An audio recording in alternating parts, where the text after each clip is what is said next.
Howdy y'all. If you like my YouTube and Rebel channels, please subscribe. It doesn't cost anything. Like this video if you like it. Share it with your friends. Please leave comments and feedbacks. I do take them. Feedback. I do take them to heart. And I'm trying to get this channel as entertaining for you all as I possibly can. And, if possible, educational. Okay, here we go. Old school ballet song. I have had people ask about my collection and its arrangement in my room, if there's a method to my madness. And yes, there is. So that's what this video is about. I'm going to go over why ballet songs are where they are. It's going to be a long video. It's probably going to be more than one part because it's going to be that long. So let's just start with this view. I'm going to have to take the camera out and hold it in my hands for some stuff and change angles because I don't have a camera crew. I don't know why I'm talking like Captain Kirk. Anyway, back to the point. Yes, there's method to my madness in the arrangement of the ballet songs.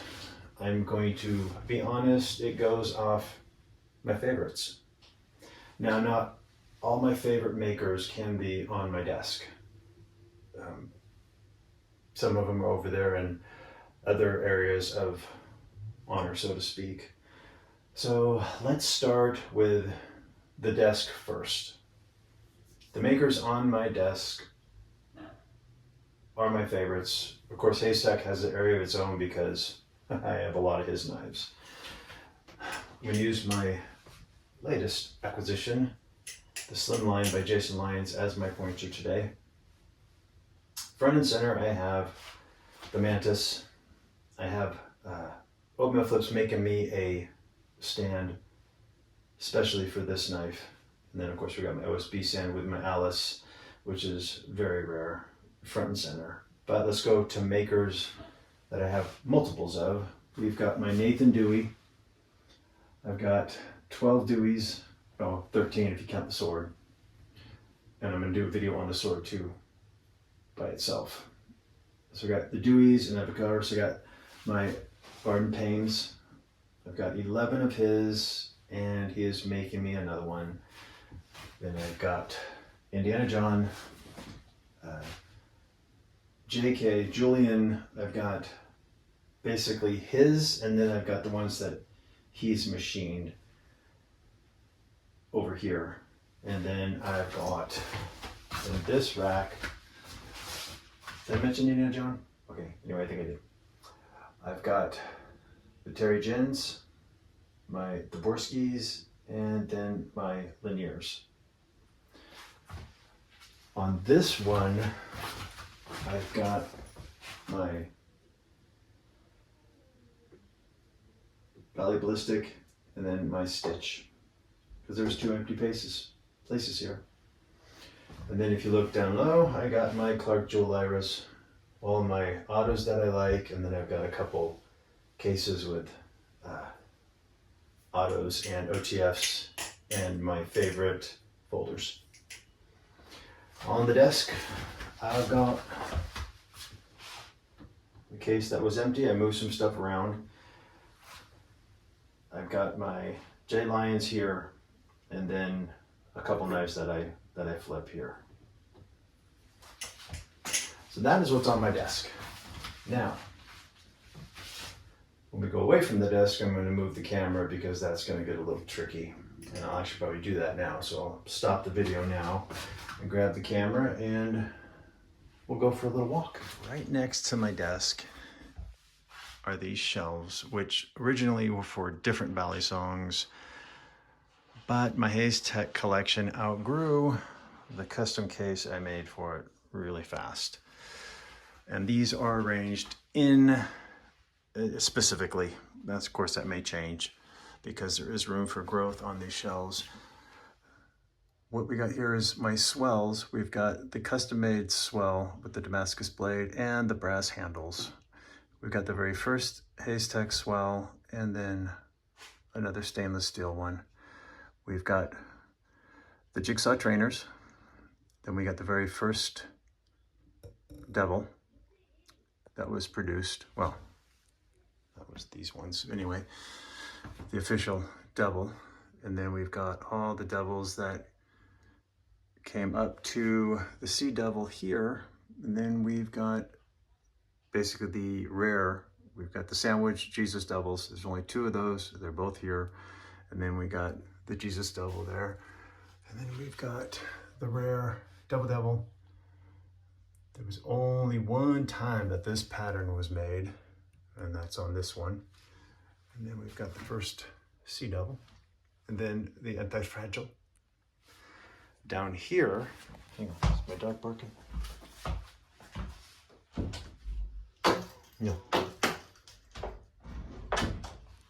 Down here, we've got the very first attempts at ballet songs that Chris made.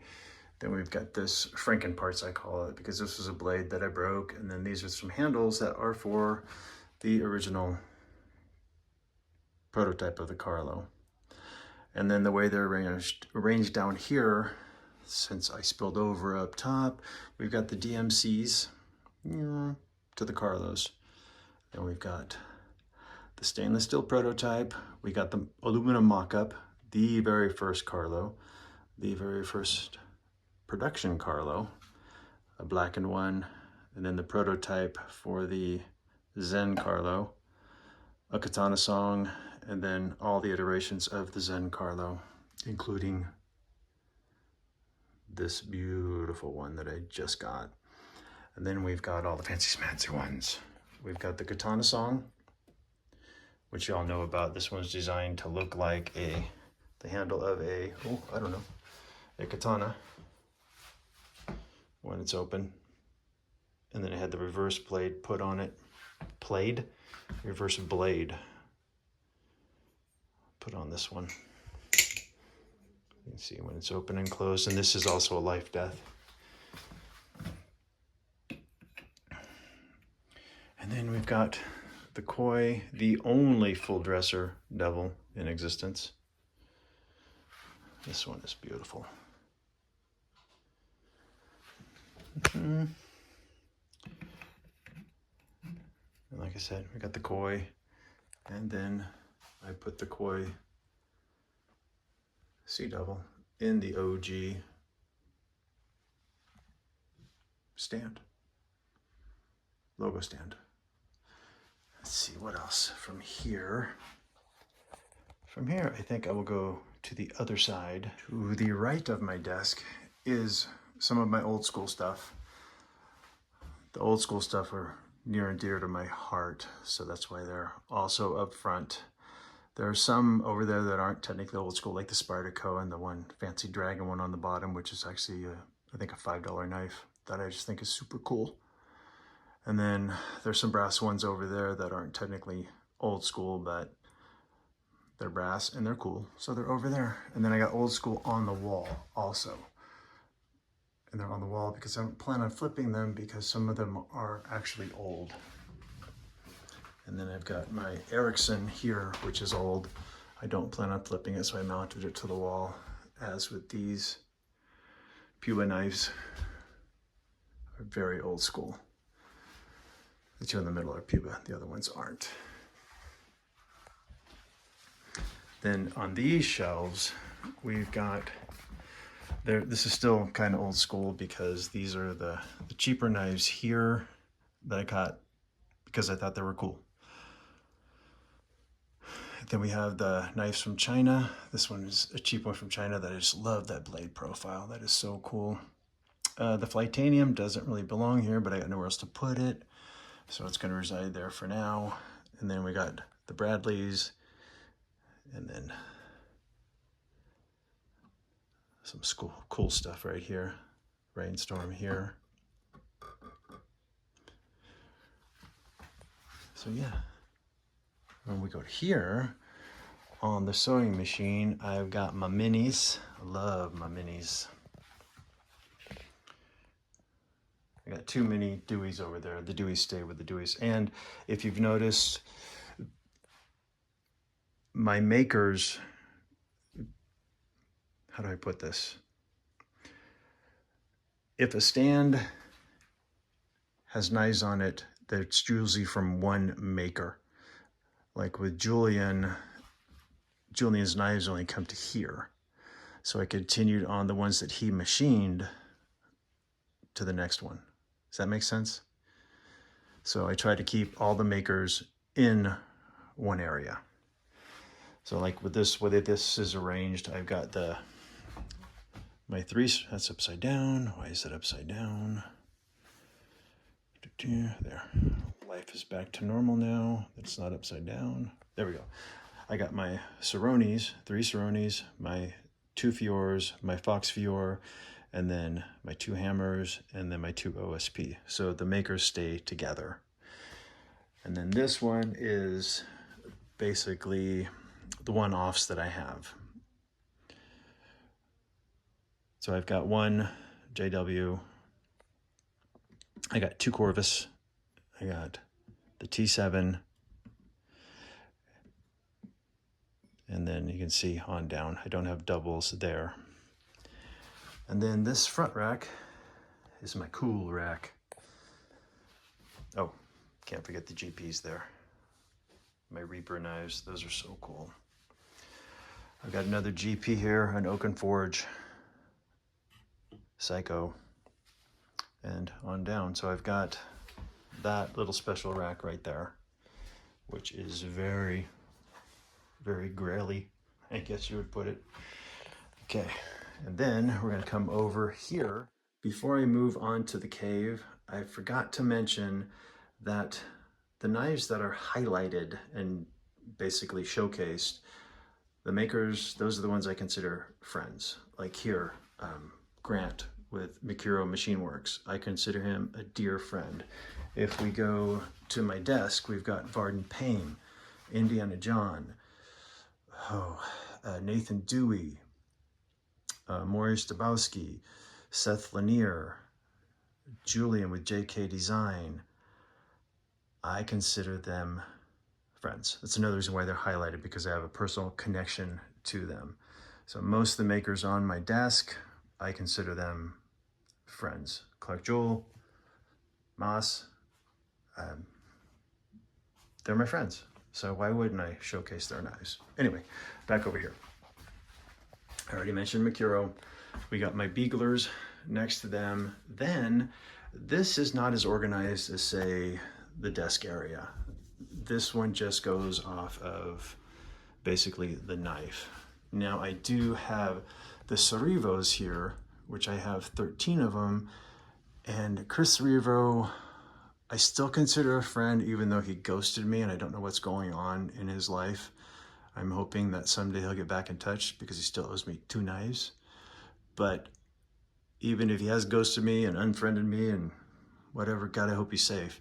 I still love his work. It's so rough and raw and just what a balisong should be to me. They're so old school. It's just, wow. And then we got Buffalo Dingus. I love Buffalo Dingus's work. So he's here. And then let's see what else we got. I've got just a bunch of, balisongs. No real close personal connection to these people, but still cool knives. Yeah, so, I mean, good knives, but with these makers, other than Grant and Buffalo Dingus and Chris, I really haven't made a personal connection with these makers. Some of them I've met, I do like them, but I wouldn't say that we're friends. Does that make sense? I hope it does.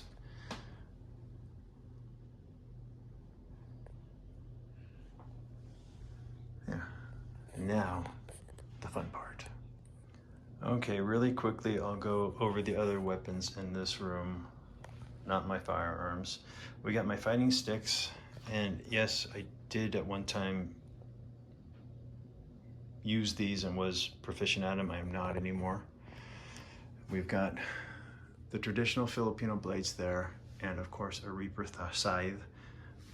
Y'all know I'm obsessed with the Reaper. We got a cool ass cane there, 2 sword canes, and of course we got the katanas.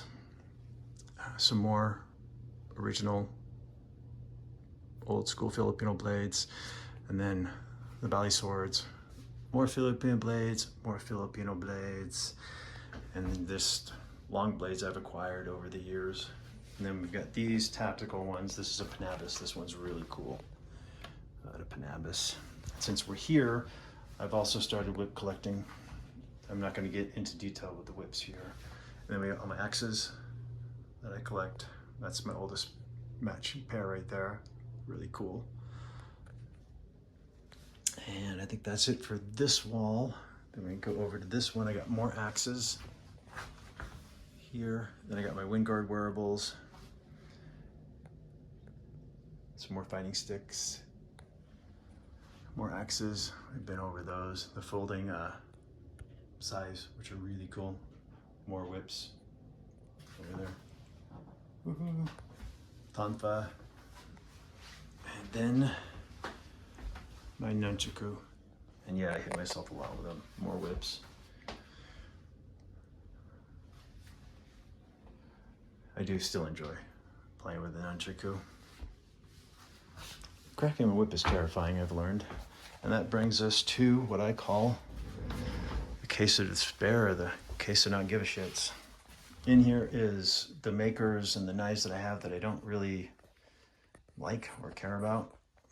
So we got the Emerson's, Benchmade. Benchmade makes a good knife, but I've just never been, they just don't do it for me, never have. And we got the Sea Knight, and then Notion Flips. I mean, the Serve's a piece of shit. The Sea Knight's a nice knife, but I didn't like the way the company treated me. Let's see what else. And then those I'm never going to talk about. That's all I care about them. So that is my room. What do y'all think? I'll edit this thing and get it up on YouTube and probably put teasers on Instagram. And yeah, pretty cool, huh? It's a fun little room. Y'all take care. Old School Valley Song and Sasha. Peace.